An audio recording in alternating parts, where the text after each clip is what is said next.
Adam Smith mengatakan keberhasilan para pedagang Arab waktu itu, dia nggak pernah sebut Islam, dia sebutnya Arab. Arab adalah Islam waktu itu, benar? Betul. Dia bilang kesuksesan para pedagang Arab dalam berbisnis adalah karena ketika mereka masuk ke dalam satu negeri, katanya, keramah tamahan mereka itu mengundang orang-orang yang dikenal dan tidak dikenal untuk makan bersama, memulai makannya dengan kata-kata Bismillah dan mengakhirinya dengan kata-kata Alhamdulillah. Ini ada di buku Adam Smith, tapi kenapa nggak diajarin di Indonesia? Betul, itu satu keanehan. Benar nggak? Betul. Nggak fair dong. Iya. Nggak fair. Akhirnya di jilid 5 buku Adam Smith, halaman 531, Adam Smith kemudian mengatakan hal yang kurang lebih sama. Apa tuh, Bang? Beliau katakan ekonomi yang jaya pada saat itu adalah ekonomi Arab yang dipimpin oleh Muhammad dan Khulafaur Rasyidin. Lah itu kan ada di bukunya Adam Smith. Kenapa nggak diajarin ke mahasiswa-mahasiswa ekonomi di Indonesia supaya kita punya kebanggaan? Ternyata Adam Smith adalah ahli ekonomi dari Inggris. Kemudian beliau ditugaskan menjadi konsulat ekonomi Inggris di Prancis. Dan ketika itu di Prancis, khususnya Prancis Selatan, itu lagi gandrung akan buku-buku Islam. Betul.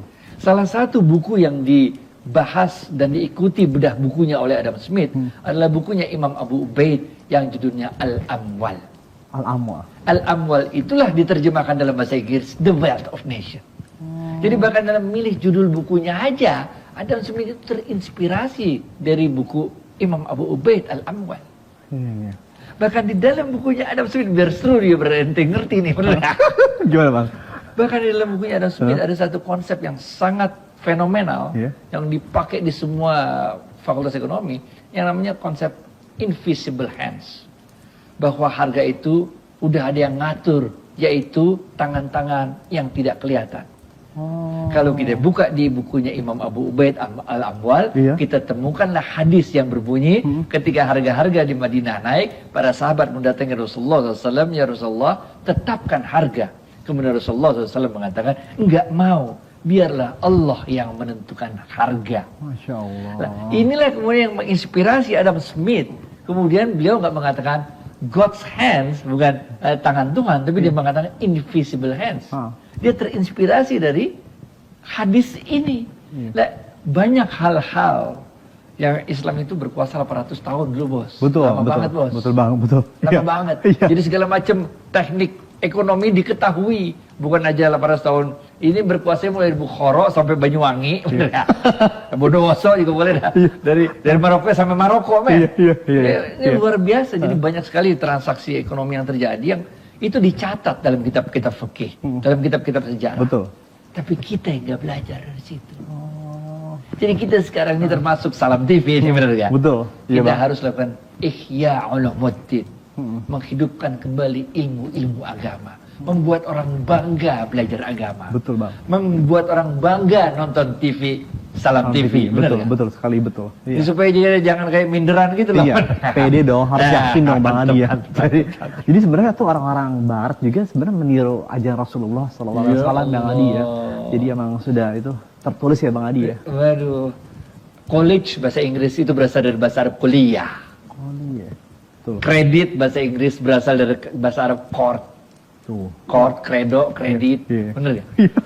Banyak lagi istilah-istilah yang berasal dari bahasa Arab. Ketika itu Eropa dalam abad ke-8 nggak ngerti apa-apa. Orang kalau jalan-jalan bilang jangan jauh-jauh karena bumi kayak meja. Kalau jauh-jauh kecemplung gitu. Nah, mereka ini belajar dari Islam.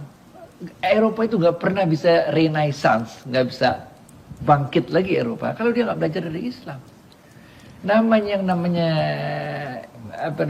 ekonomi kapitalisme ini mati kalau dia nggak mengambil ilmu dari Islam lalu menyempurnakan ilmu kapitalismenya. Ilmu sosialisme itu mati kalau dia nggak ngambil dari Islam kemudian menyempurnakan ajarannya sana sini.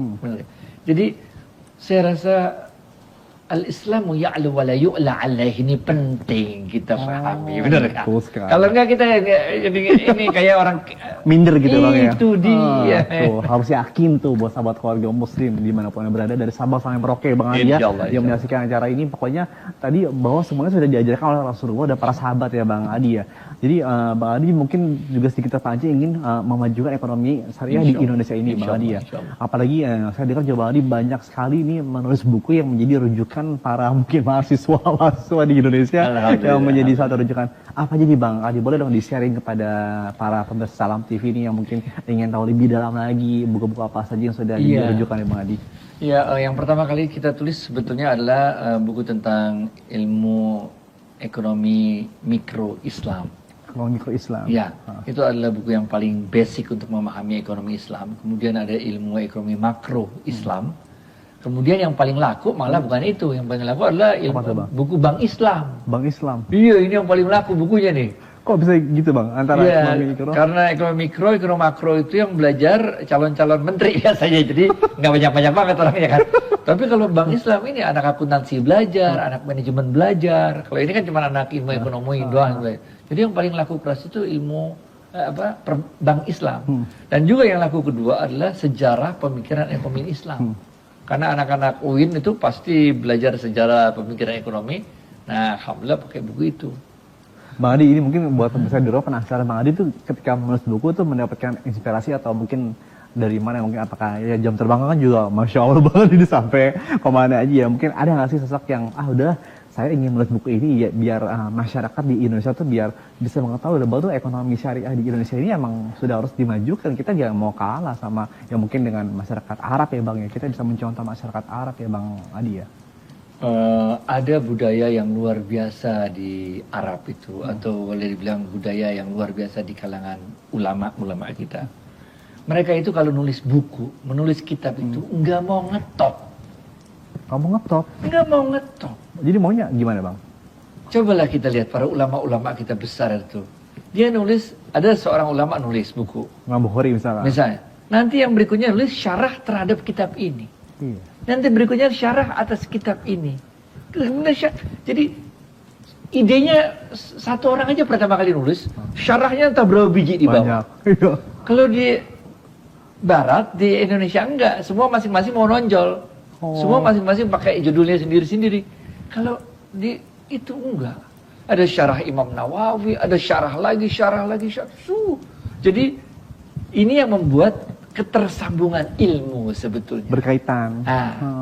Ketersambungan ilmu, dan ini juga yang membuat ilmu itu jadi teruji. Kalau dalam struktur ilmu Islam itu jadi teruji, karena kalau ada orang punya ide, nggak hilang gitu aja idenya laut, enggak. Tapi idenya itu dikritik oleh yang berikutnya, yang kritik ini dijawab lagi. Sehingga inilah sebetulnya yang sayang kita kalau di Indonesia ini, kalau hasanah keilmuan yang ratusan tahun dibangun oleh para ulama itu, kalau kita nggak pelajari. Masya Allah, tuh sahabat